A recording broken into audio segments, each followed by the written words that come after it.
আর দুনিয়াওয়ালারা নিজেদের বিবেক বুদ্ধি বিদ্যা মেধা শ্রম টাকা পয়সা দিয়া দুনিয়াটা যতটুকু উন্নত করছে,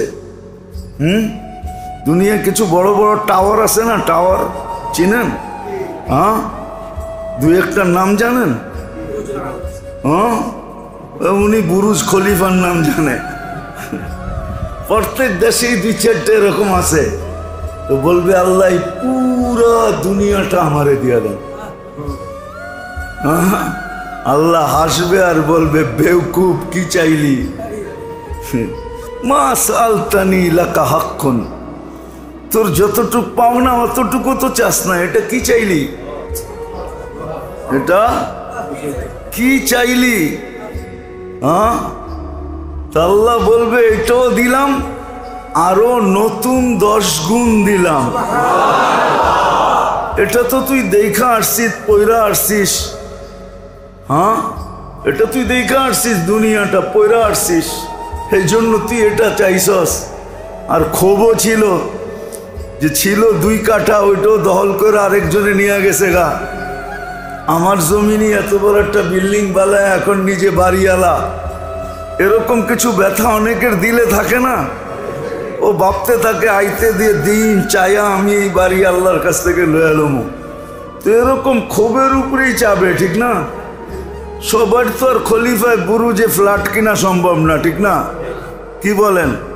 হজে গেলে মাঝে মাঝে দেখেন না, বাঙালি করে রাখে অনেক দূরে দূরে, ঠিক না? আবার বাঙ্গা সাঙ্গা ঘরে রাখে, ঠিক না? যখন মক্কা শরীফে যায় তো হেরেম শরীফের পাশ দিয়ে বড় বড় বিল্ডিংগুলা দেখে তো বারবার তাকায় তাকায় চায়। আবার মানুষ ওটার থেকে বাহির যখন হয় তখন আবার দেখে এটা থাকে কারা।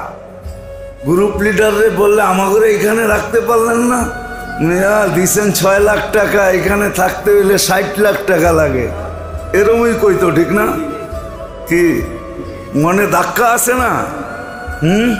যে না জানি এই বিল্ডিং গুলার ভিতরে কি আছে, ঠিক না? বেশি কিছু নাই, থাইকা দেখছি তো, বেশি কিছু নাই। তো চাবে পুরা দুনিয়াটা যেদিন থেকে তৈরি, যেদিন ধ্বংস হয়েছে, এই সাজানো গুছানো আমেরিকা, কানাডা, অস্ট্রেলিয়া, পুরা ইউরোপ, জাপান, উন্নত বিশ্ব সহ পুরাটা চাবে। আল্লাহ আসবে আর বলবে বেওকুফ, কি চাইলি? তুই তো তোর পাওনাটাও চাইলি না, যা তোকে এটা দিলাম, আরো নতুন 10 গুণ দিলাম। হায় হায় হায়, আজকে সবার সামনে দেখা দেয় না, নাইলে সত্য এটাই, যেটা আমি বলছি এটাই সত্য। তাকুনু ইনদি মাহমুদা বলছে আজকে সবার সামনে দিতে চাই না, সবাই আঙ্গুল উঠাবে তোর সাথে এত পীড়িত কেন? বরং উল্টা কইরা দিছেন, বরং উল্টা কইরা দিছেন, বরং উল্টা কইরা দিছেন। বলেন মা বাবার সন্তানের সাথে ভালোবাসা বেশি না পুত্রবধূর সাথে ভালোবাসা বেশি? হ্যাঁ, কিন্তু মাঝে মাঝে মাইয়ারই বেশি কয়, ঠিক না? নিজের মেয়েরই বেশি বলে না? পূর্বাদ বাক্য আছে, কয় মেয়েরে মাইরা বউরে বুঝায়, ঠিক না? ধমকায় কারে, কিন্তু বুঝাইতেছে কারে? হ্যাঁ, পরের মেয়ে এই জন্য কিছু বলতে পারে না, নিজেরটারে খুব কয়, ঠিক না? মেয়েও মাঝে মাঝে কয় তুই এরম করস কেন, তুমি আমার উপরে তো খেপো কেন? আড়ালে নিয়ে কয় আরে তোর উপরে খেপি, তুই আমার পেটেরটা, তোর উপরে খেপি কি কইরা? তোর উপরে খেপা ওরে বুঝাইতেছি। তো দুনিয়ায়ও যার সাথে বেশি ভালোবাসা উল্টায়া দিছেন। এই জন্যই তো হাদিস আসছে, আসাদুল বালা আল আম্বিয়া সুম্মাল আমসাল ফাল আমসাল। যাদেরকে বেশি ভালোবাসে ওদেরকে দুনিয়া সবার চোখের সামনে কষ্টে বেশি রাখে। আর দুনিয়া কয় আল্লাহরে ভালোবাসা লাভটা হইল কি? তোর উপরেই তো সবচেয়ে বেশি মুসিবত, তোর উপরেই সবচেয়ে বেশি ধোকাও দিতে চায়, এটাও একটা ধোকা। অনেক সময় ভাবে আমার উপর এত মুসিবত কেন, সারাদিনই তো আল্লাহ আল্লাহ করি, ঠিক না? হ্যাঁ, আসলে মুসিবত না, আসলে বেশি ভালোবাসে এই জন্য মুসিবত। বেশি ভালোবাসেন, বেশি ভালোবাসেন এই জন্য মুসিবত। আমাকে দিয়ে অন্যকে বুঝাইতেছে, অন্যকে বুঝাইতেছে। আর এটাও বলে দিছেন যে ওদেরকে যা দিব এইখানেই দিব, ওইখানে কিচ্ছু দিব না। ওমা লাহু ফিল আখিরাতি মিন নাসিব, আখিরাতে কোনো অংশ ওদের রাখি নাই। তামাত্তাউ কালিলান ফাইন্নাকুম মুজরিমুন, যা ইচ্ছা অনুযায়ী চলতে মনে চায় 60-70 বৎসরই চলে লাও, শাড়ির বাজ দুনিয়াকে দেখায় নাও। হ্যাঁ, কোন ব্র্যান্ডের 3 পিস কিনছো এটা দুনিয়াকে এইখানেই দেখায় নাও। কেননা জান্নাতের ব্র্যান্ড তোমার পড়তে হবে না, জান্নাতের ব্র্যান্ড তো ওদেরকে দিব যাদেরকে গরমের ভিতরে বারের বাহিরে যখন বাহির হইতো তখন নিজেকে ডাইকা বাহির হইতো, কাউকে দেখতে দিত না। ওদেরকে আমার নিজের কুদরতি হাতের ব্র্যান্ডেরটা পড়াবো, আর তোকে পড়াবো মানুষের হাতের বানানের ব্র্যান্ডটা। পড়ালো সত্য এটাই। সব কথার পিছনে যুক্তি আছে, ইচ্ছা করলে যুক্তি দেওয়া যায়। তর্কবাগীশকে কায়েল করা যায়, যারা তর্ক করে।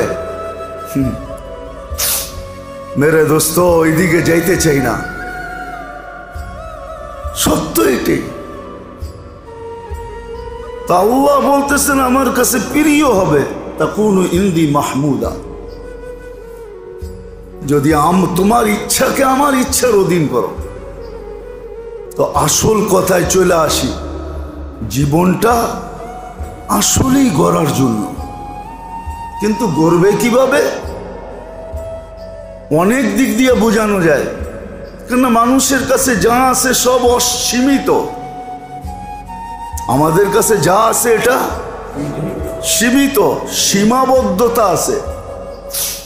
এক চোটে 20 জনের কথা আপনি একসাথে যদি কানের কাছে কইতে থাকে আপনি শুনবেন না, কারোরটাই বুঝবেন না। বুঝবেন? হ্যাঁ, বুঝবেন না।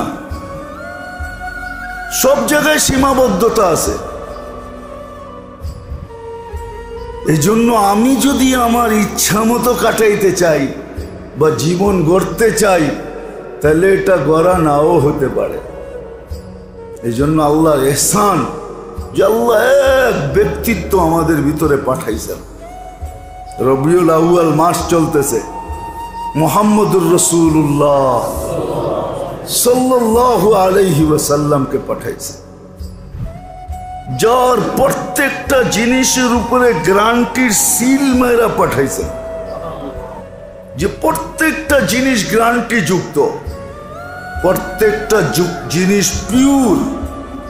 আবার এই ঘোষণা দিয়েও পাঠাইছেন, হায় হায় আরেকটা কারণও আছে, কেন আল্লাহকে চোখে দেখা যায় না, আল্লাহর কথা কানে শোনা যায় না, আল্লাহকে ধ্যানধারণায় যায় না কি? হ্যাঁ, আল্লাহর আকৃতি ধ্যানধারণায় আনতে পারবেন? আনা যায় না, আল্লাহর ধ্যানধারণায় আনা যায় না। আজকে আল্লাহকে চোখে দেখা যায় না, হ্যাঁ যায়, আবার এটাও ভুল হবে যায় না, তাহলে অনেকগুলো কথা মিথ্যা হয়ে যাবে। কিন্তু ওই স্তরে সবাই পৌঁছতে পারে না, ওটার জন্য একটা স্তর আছে, একটা সবাই পৌঁছতে পারে না। সবাই যদি পৌঁছতে পারতো তাহলে কবির কথাই সত্য হইতো, সাজার মে হাজার মে তেরে রঙ্গ বু হ্যায়, সাজার মে, বোঝেন সাজার, গাছপালা, তরু লতা, ফুল ফল, শাক সবজি, সাজার মে হাজার মে, এমনকি পাথর, তেরে রঙ্গ বু হ্যায়, আল্লাহ প্রত্যেকটার ভিতরে তোমার ছাপ। जिधर देखता हूं उधर तू ही तू है, যেদিকে তাকাই ওদিকে তোমাকেই দেখা যায়। নাইলে আয়নার দোয়া এটা হইতো না। মানুষ যখন আয়নার সামনে দাঁড়ায় না, তখন আয়না দেখার দোয়া কি? আপনি আপনাকে দেখেন নাকি? একটা স্তর আছে, যখন ওই স্তরে পৌঁছবে তো আয়নার সামনে দাঁড়ায় বলবে হাসান্তা খালকি হাসান্তা, তুমি তুমি তুমি। তখন নিজেকে দেখে না, আল্লাহকেই দেখে, তুমি আমাকে এত সুন্দর বানাইলা, আমার শরীরটা গঠনটা এত সুন্দর। ফাহাসিন খুলুকি, গঠনটা যখন সুন্দর করছো, তাহলে ভিতরটাও তুমি সুন্দর করে দাও।